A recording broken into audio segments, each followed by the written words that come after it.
Welcome to Easter Reflections 2020. This is the Good Friday edition called The Ultimate Substitute. My name's Matt Tuttleby. I'm with Bundoran Bible Reflections. Good Friday is the tale of two messianic freedom fighters. I don't know if you've noticed that before, but Barabbas had a short-term goal of liberty from the oppression of the Roman Empire. However, Jesus' goal was eternal and much further reaching. His freedom fight, if you like, was to rid the world of evil, starting with one heart at a time. One acted in violence, one conquered with love. In this country, we're very fond of lovable rogues, the Peaky Blinder gangster character type. Barabbas, the notorious as I call him, had been caught red-handed committing murder and insurrection, which was squashed heavily by the Roman military. And we find him here. He sits deflated, probably ruffled up a bit, in a prison jumpsuit, feeling sorry for himself. I want to look at a little part of this story where Jesus and Barabbas interact together. And I want us to make some observations that I suspect Barabbas the notorious would have made. So I want us to imagine that we're seeing these events, this trial of Jesus, take place from the prison bars of Barabbas, as if he's overlooking Governor Pilate's Roman courtyard. And he studies this noisy trial of this unusual man named Jesus as it unfolds before him. And there are several things that strike him. And the first is this, that he's amazed by Jesus' silence. You see, the outcome looked an open and shut case. Jesus was innocent. Everyone could see it. Pilate's wife could see it. Listen to these words by Matthew's Gospel, chapter 27. Meanwhile, Jesus stood before the governor, and the governor asked him, "Are you the king of the Jews?" "You have said so," Jesus replied. When he was accused by the chief priests and the elders, he gave no answer. Then Pilate asked him, "Don't you hear the testimony they are bringing against you?"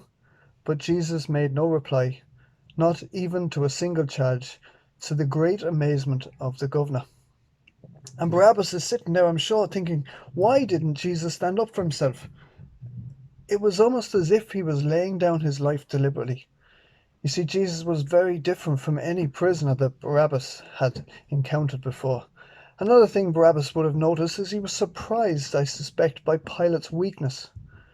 Verse 15 mentions that it was an annual custom of Pilate's to release a prisoner at the Passover festival as a goodwill gesture. So instead of deciding himself, he shirked responsibility to the crowd, and he expected, I think, them to just let Jesus go. But the crowd is ruffled up into a frenzy by the Jewish religious leaders, and Pilate buckles under the threat of a riot from this manipulated, angry mob and hands Jesus over to be crucified, washing his hands of responsibility. The next thing that would not have been lost on Barabbas is that this was a gross miscarriage of justice. Jesus, the innocent, was condemned, so we, like Barabbas the guilty, could go free. And that's the comparison the writer wants us to make. I can almost hear you and I protest. If we were there, we would have stood up to the angry mob. We'd have, even though they were baying for Jesus' blood, we'd have told them, no, this is wrong, this, stop. Yet, I'm not sure that is true.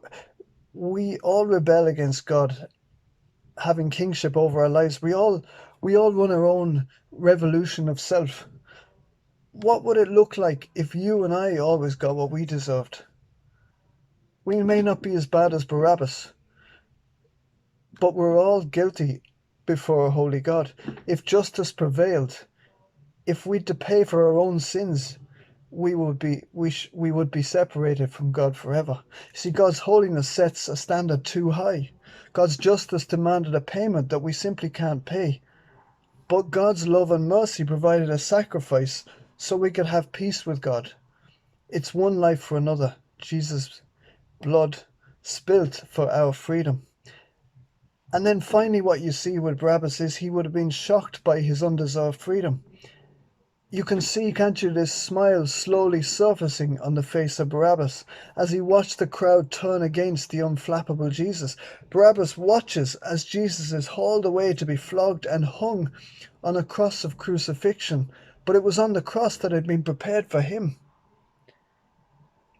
I can imagine unshackled Barabbas running through the fields, repeatedly looking over his shoulder to see if this was for real and to check no one was chasing him. It was scandalous even to him. The ultimate substitution had taken place. How would you feel if you were Barabbas? I think we'd be elated, we'd be shocked, we'd be grateful. That is what it feels to be a true Christian. There is no boasting for Barabbas. All he could boast in was Jesus, his substitute. And the gospel smells like fresh air, the fresh air of spring through the eyes of a convict's release, with all charges dropped. That you and I can be free in Christ is scandalous grace. Paul speaks of God the deliverer who rescued him from his struggle with sin, and he says this: therefore, because God is that deliverer, there is now no condemnation for those who are in Christ Jesus. No condemnation for those who are in Christ Jesus. You see, the resurrection witnessed by many was God's rubber stamp of approval on Jesus' sacrifice, making this substitution legitimate. There is power to change with his life-giving spirit.